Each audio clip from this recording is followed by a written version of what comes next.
Salut, c'est Trado, content de vous retrouver pour la mise à jour des zones d'accumulation rationnelle sur les cryptos majeurs et Bitcoin en fer de lance n'en finit plus de surprendre agréablement. Regardez depuis les plus bas qui ont été touchés le 19 novembre, c'est-à-dire une période où beaucoup envisageaient Bitcoin sous les 10 000 $, et bien la progression a été de 100%, c'est facile, le double. Ok, on a doublé en l'espace de quelques mois. Et si on regarde ce qui se passe plus récemment, depuis le 10 mars, donc on parle d'il y a un gros mois, la progression est déjà de 57%.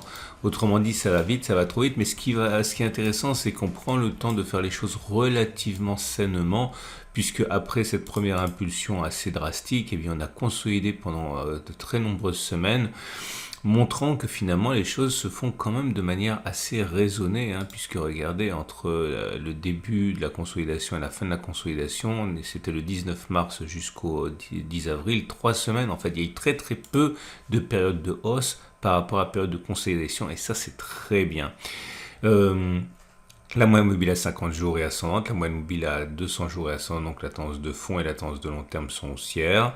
On est dans une situation où les bougies Aiki Nashi sont relativement bien orientées, puisque vous voyez c'est vert. Maintenant il est vrai qu'elles sont de plus en plus courtes ces bougies, et la dernière n'a même quasiment pas de corps, autrement dit c'est plus de l'indécision qu'autre chose.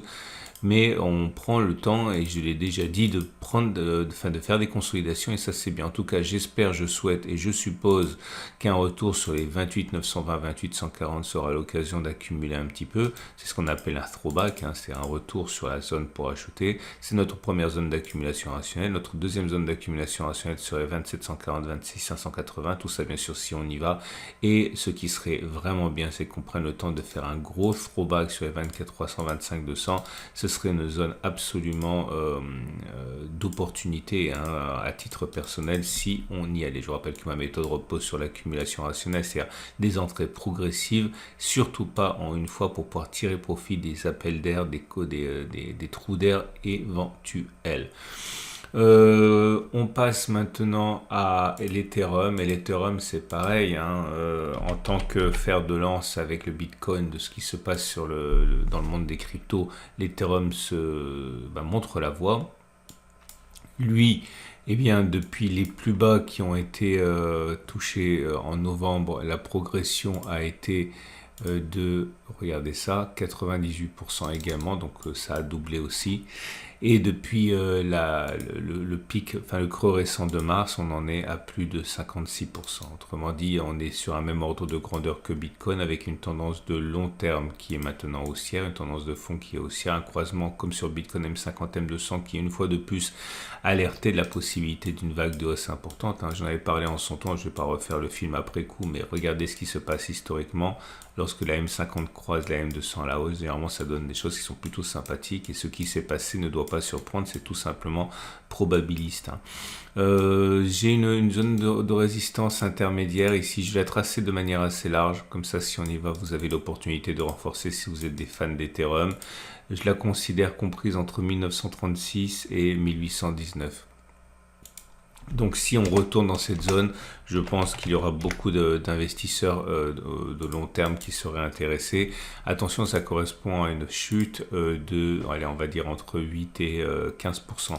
Mais ce serait bien, comme il a été bien, que l'on fasse une pause momentanée ici. Donc pour l'instant, rien de garanti. On n'est pas sur une zone d'accumulation rationnelle. Ceux qui achètent maintenant, c'est ceux qui n'ont pas accumulé lors des précédentes zones d'accumulation rationnelle. Ici ou sur les autres zones, et en particulier, j'ai fait disparaître, mais c'était une zone d'accumulation rationnelle mensuelle. Ceux qui veulent acheter maintenant peuvent le faire encore une fois, mais par petite quantité, pour tirer profit de l'appel d'air qui devrait avoir lieu à un moment ou à un autre, avant d'éventuellement repartir vers le haut. Bougie Aiki Nashi meilleure que sur Bitcoin, parce que vous le voyez, quand on regarde les bougies, non seulement sont-elles vertes, mais elles n'ont pas de mèche basse. Alors ça ralentit, puisque vous voyez les bougies sont de plus en plus courtes, mais ça reste une bougie clairement haussière avec un corps vert sans mèche basse. On passe à BNB. Et Binance Coin est également dans une situation de rémission, c'est évident. Néanmoins, la progression n'est pas aussi importante que ce à quoi on a pu assister sur ni Bitcoin ni Ethereum, hein, puisque depuis mars, la progression n'est c'est quand même phénoménal, hein, 30%. Et depuis la grande rémission de novembre, alors attendez, je vais essayer de cadrer ça correctement. Depuis la grande rémission de novembre, on en est à, on va la mettre ici, ça s'est passé un petit peu plus tard en décembre, hein, on en est qu'à 58%. Hein. Mais bon, ça reste quand même très bien. On est à la lutte avec une zone de résistance, ici celle des 347-340. Hein. De deux choses l'une, soit on la casse et le retour, le throwback sur la zone d'accumulation rationnelle, soit on échoue et on repart directement vers les 300-320. C'est notre zone d'accumulation rationnelle. On ne sait absolument pas ce qui va se passer, on sait simplement qu'on veut profiter des zones intelligentes de renfort et ce sont les zones en question. La tendance de long terme est haussière, la tendance de fond est haussière, le croisement M50 M200 a eu lieu. Bref, c'est un peu lent, mais ça reste quand même excessivement dynamique, hein, pour les détenteurs de Binance. On enchaîne avec Ripple.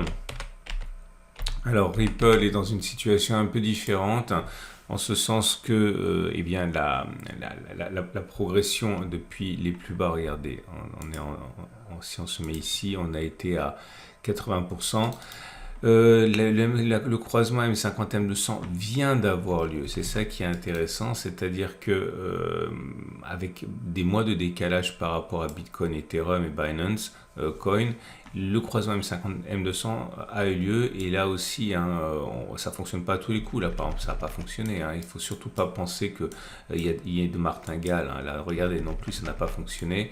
Bon, clairement, ça veut dire que ça fonctionne moins bien que sur Bitcoin et Ethereum, mais quand ça fonctionne, regardez, c'est des progressions absolument stratosphériques. Hein. Ici, vous avez eu, entre le moment où la M50 et la M200 se sont croisées, vous avez eu 270% de hausse en l'espace de quelques semaines. Donc, même si ça fonctionne plus souvent que ça n'échoue, ça fonctionne pas tout le temps et ça vient de se produire, ce qui voudrait dire qu'on est prêt statistiquement pour quelque chose quand même de bien sympathique. La bonne nouvelle, c'est que le retour à la zone d'accumulation rationnelle a eu lieu, 0,492, 0,410. On a quelque part les coudées un petit peu plus franches. Si on arrive à dépasser notre résistance ici, eh bien, elle deviendra zone d'accumulation rationnelle et zone d'achat pour ceux qui adhèrent à cette méthode. Par contre, les bougies Akinashi montrent d'un dynamisme plus discret, hein, puisque vous avez des bougies courtes, mèche haute, mèche basse, donc on est dans une période d'indécision pour Ripple. C'est le tour de Doge.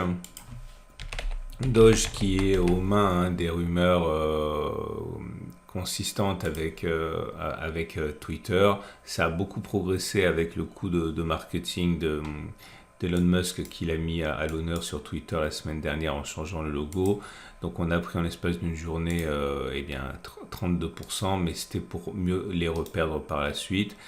On n'a pas de croisement M50 M200, donc le verre à moitié plein, c'est que le meilleur est à venir. Le verre à moitié vide, c'est que on n'est pas très bien orienté. Malheureusement, les cours sont en train de végéter. Alors certes, on est au-dessus de la M200 et de la M50, mais c'est pas aussi fort car la dynamique haussière n'est pas enclenchée avec le croisement M50 M200. La zone d'accumulation rationnelle qui est intéressante, c'est 0,079, 0,075. Il y a une zone intermédiaire ici qui est, on va dire, comprise entre... je vais essayer de faire les choses bien. Et on a des bougies Akinashi par contre qui sont mieux, hein. Sur Dogecoin, on est clairement en situation de reprise haussière, enfin de tendance haussière avec les bougies Akinashi qui sont vertes et sans mèche basse. Et on passe à Cardano, très bien orienté, avec un croisement M50 M200 qui a eu du retard à l'allumage mais qui a bien fonctionné finalement. On a une bougie, on a une cassure de résistance ici, okay, qui est évidente et qui devient donc zone d'accumulation rationnelle. On va l'établir ici. Tout retour dans cette zone serait donc zone d'accumulation rationnelle, comme un retour éventuel sur la zone précédente ici qu'on avait déjà mentionné, qui a qui a fait l'objet d'un throwback, d'un retour à la moyenne ici. Je l'ai enlevé par erreur, je vais le remettre. C'est donc, je l'ai dit, c'est plutôt bien orienté et les bougies Aiki-Nashi surtout sont très belles puisque vous avez des grandes bougies vertes sans mèche basse. Autrement dit, il est beaucoup plus plausible que l'on ait à faire encore des plus hauts plutôt que l'on ait fait les plus hauts. C'en est terminé pour ce format crypto. Je vous rappelle que c'est uniquement pour les investisseurs de long terme, pour ceux qui veulent consacrer de l'argent pour des années, des décennies au crypto. Si vous avez aimé ce format, pensez à vous abonner. C'est mis à jour tous les lundis matin, dimanche soir. Et également, si vous voulez le même graphique, les mêmes plateformes d'analyse technique que moi, vous avez un lien en dessous, ça s'appelle PRT et c'est gratuit.